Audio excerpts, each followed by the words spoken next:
presume your morning is coming along well.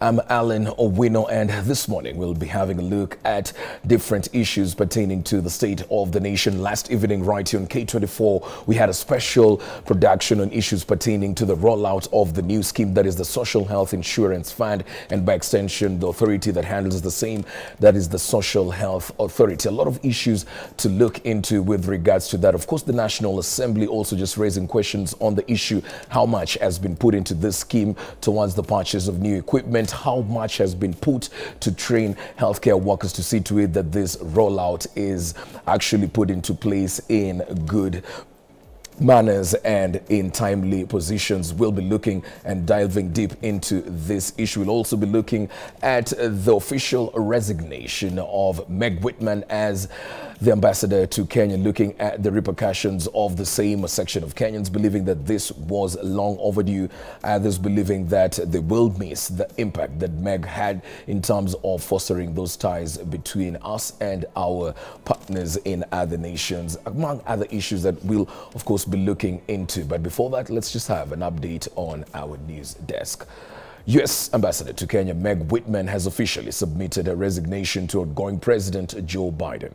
A prominent businesswoman and billionaire, Whitman made history as only the second woman to hold the position of U.S. Ambassador to Kenya. Her resignation comes just ahead of Donald Trump's inauguration as the 47th President of the United States in January 2025. Let's have a listen to that report.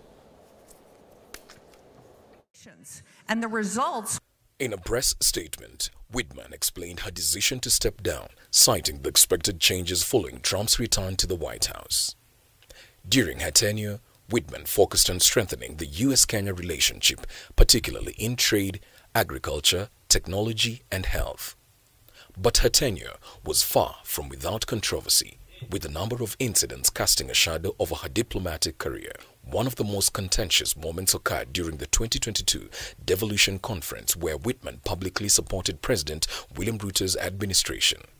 Her comments praising the transparency of the 2022 elections angered opposition leaders, particularly ODM leader Raila Odinga, who accused Ruto's government of interfering with the elections. The elections were observed by international and local election organizations, and the results were upheld by the Kenyan Supreme Court. Odinga and his supporters saw Whitman's remarks as interference in Kenyan affairs and accused her of favoring President William Ruto. At one point, Odinga even called for Whitman's removal, warning her to refrain from commenting on Kenya's domestic politics. You want to tell a rogue ambassador, leave Kenyans alone. If Mandamano can lead to a dialogue between Ichung'wah and Kalonzo, everything is good with Mandamano. The controversies continued as Whitman spoke on governance and corruption, issues that some Kenyans felt were beyond an ambassador's role. While her advocacy for democracy resonated with some, others saw her comments as unwelcomed criticism of Kenya's sovereignty, leading to public outcry and calls for her ouster. Kenya is not a colony of the United States. Keep your mouth shut when you hear. Otherwise, we will call for your recall back to your country. As a staunch defender of Ruto's presidency, Whitman faced criticism for not addressing human rights abuses, such as the abductions and disappearances of citizens during the Gen Z protests.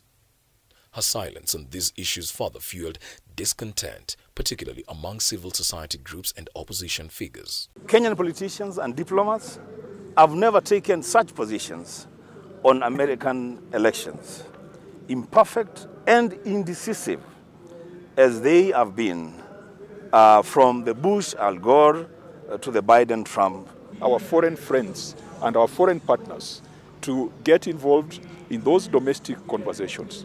We appreciate the support they have given us in the past, and what we are calling upon them is to continue to be consistent.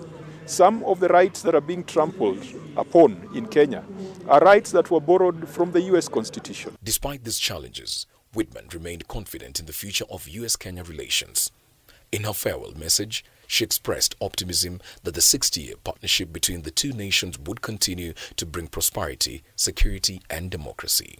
Born in 1965 in New York, Whitman's career includes a degree in mathematics and science from Princeton University an MBA from Harvard Business School, and senior roles at major American corporations. She ran unsuccessfully for California governor in 2010 and later supported Joe Biden's 2020 presidential campaign, further solidifying her ties to the Democratic Party. Alan Owino, K24. Elsewhere, student leaders from various universities have vowed to protest come Monday if the government does not resolve the teachers' strike.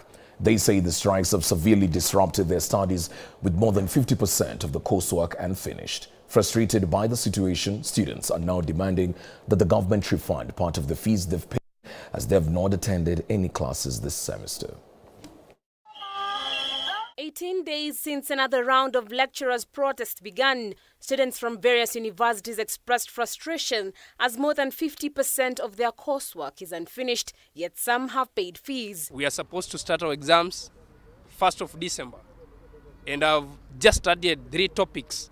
How am I going to do an exam? 2 months introduction, that tunaona lecturers wameenda strike, some mpaka tufanyaje. We are spending a lot of money to stay here at the school, nothing we are doing. What is the future holding for us? We cannot be in school spending money, and at the end of the day, we are not being taught. Even help you have not released to us. So most of our students are worried, and some are even ready and willing to go back home.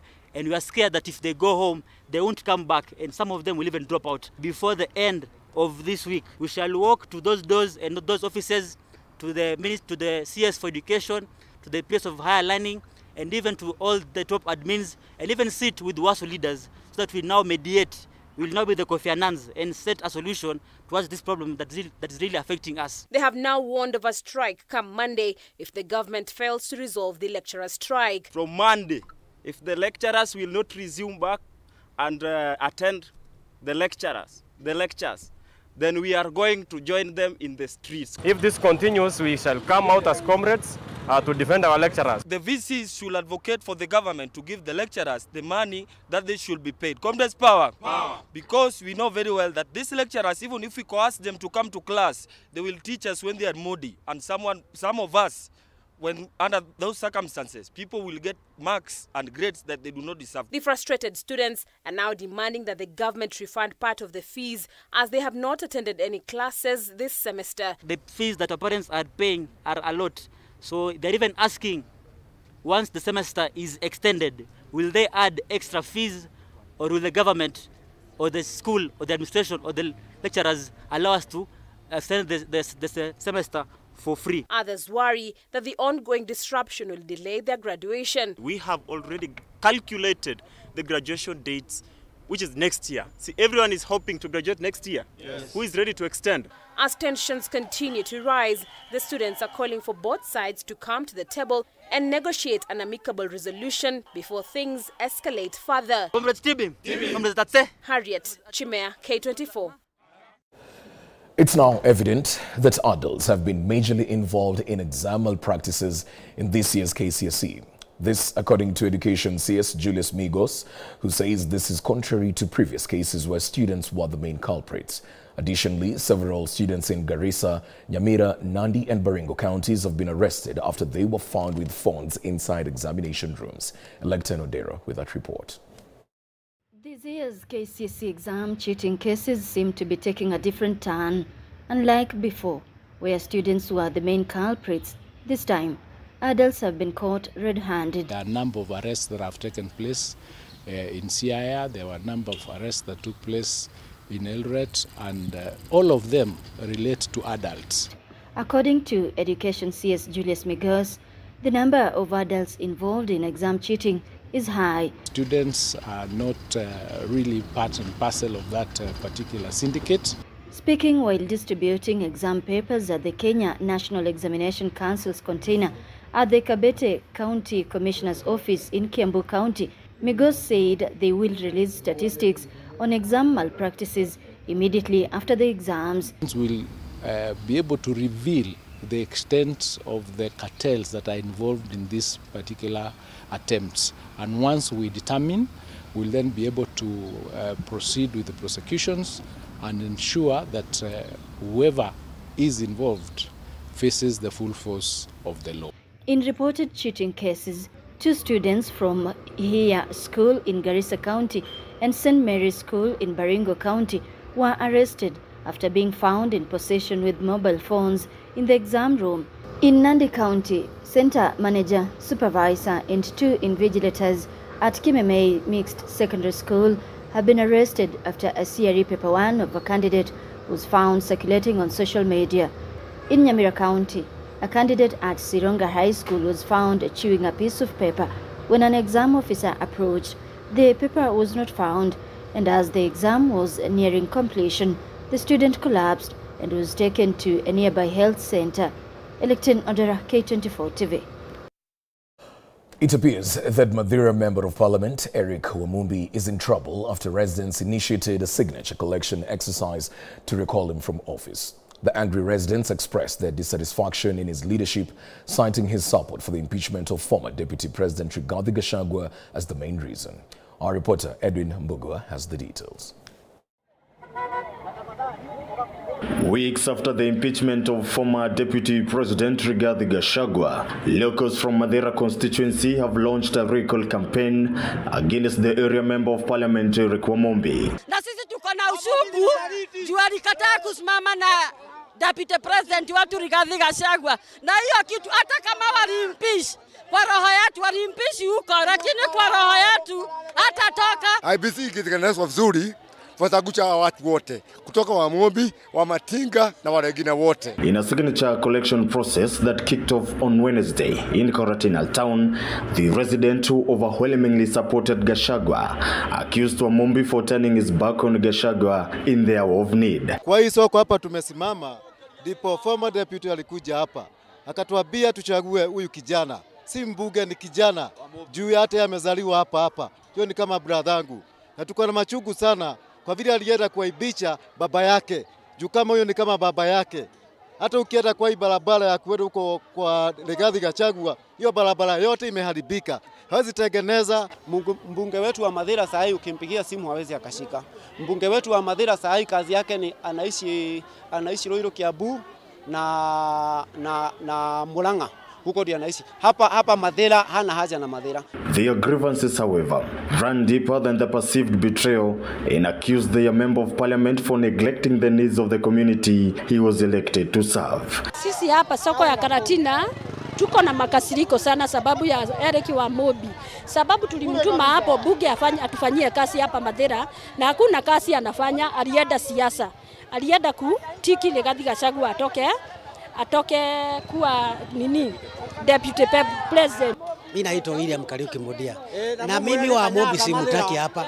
Hatumutaki kwa sababu sisi ametunyima mambo zetu zote. Na kwa hivyo hatutaki hata hii makaratasi. Even in their determination as it appears, the process and the timing remains uncertain as the country grapples with the reconstitution of an electoral body.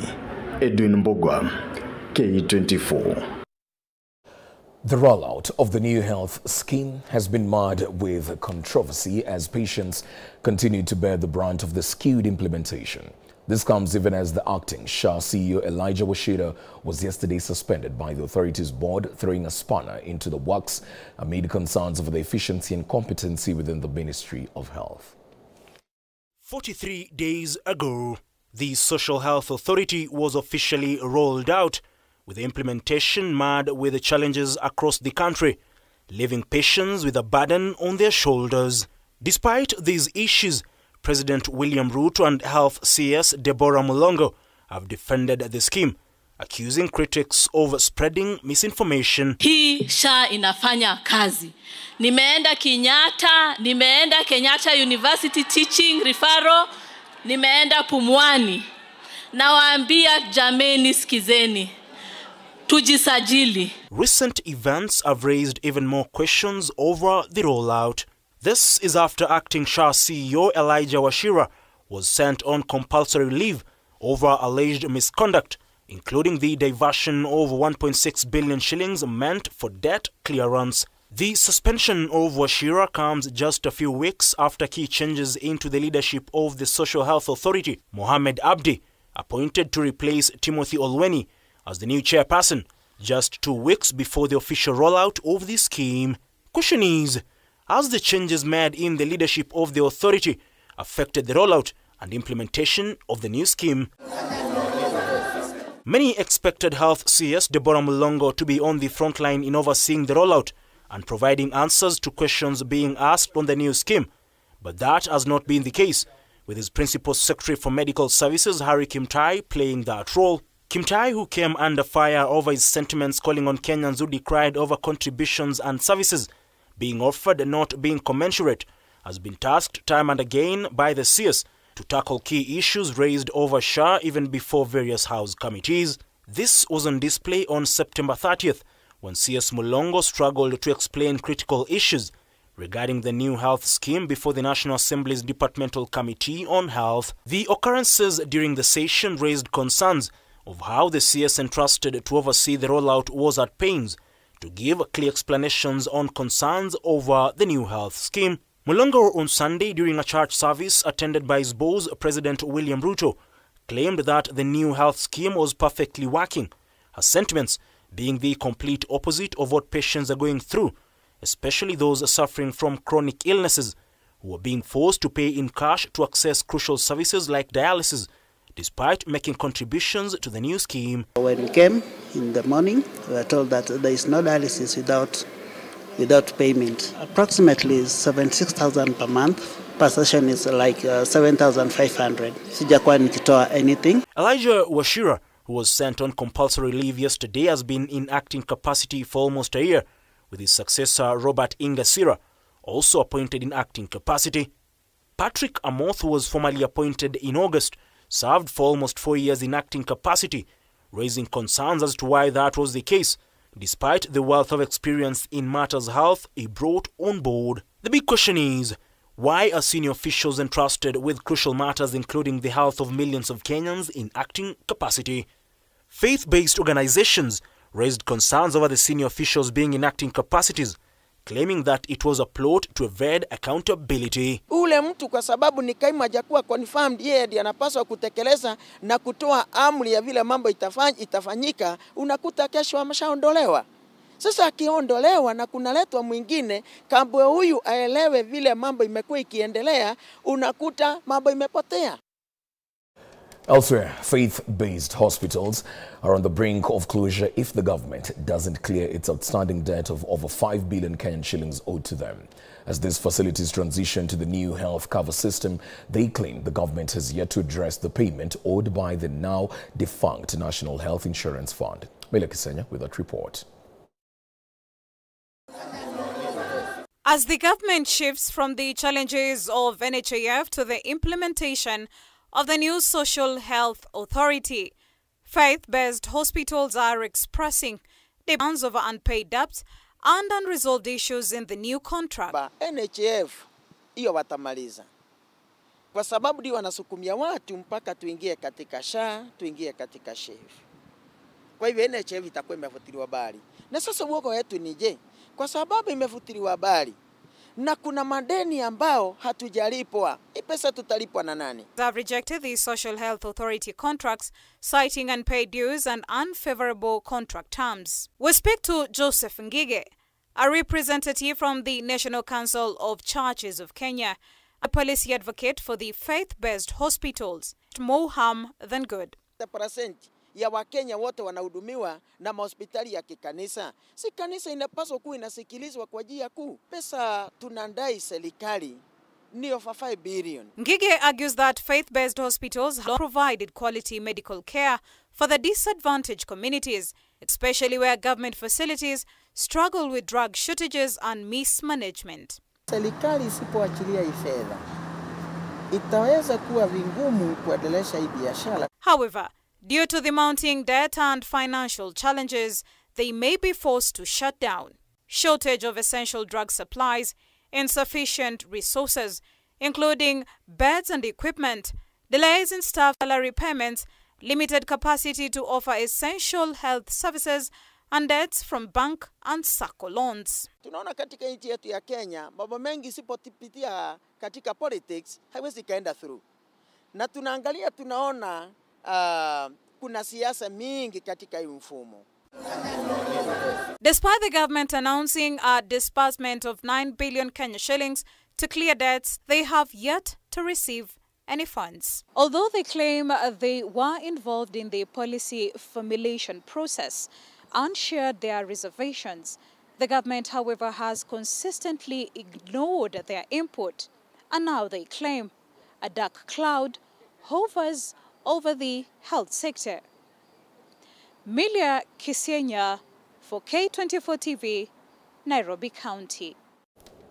Wiper leader Kalonzo Musyoka warned the government against reviving the finance bill of 2024 through the broad-based government, saying the move will not sit well with Kenyans. Musyoka further bashed the Ruto-led administration for failing to keep its word on compensating the families of the Gen Zs that lost their members during the June protests. The Azimio leader also acknowledged the rampant abductions witnessed within the country as he called for the apprehension for those behind the abductions. Some elements of the controversial finance bill of 2024 that led to the Kenyans taking to the streets to oppose it. Wiper leader Kalonzo Musyoka has warned President Ruto not to overlook the immense calm and peace being witnessed in the country at the moment. We did tell them last year that please drop this finance bill.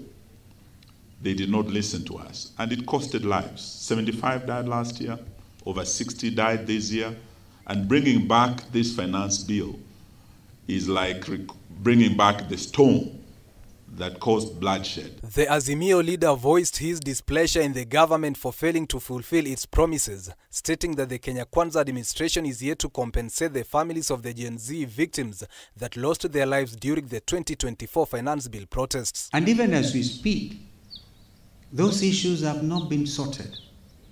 We heard from this administration of William Ruto that they were going to compensate the youths who lost their lives.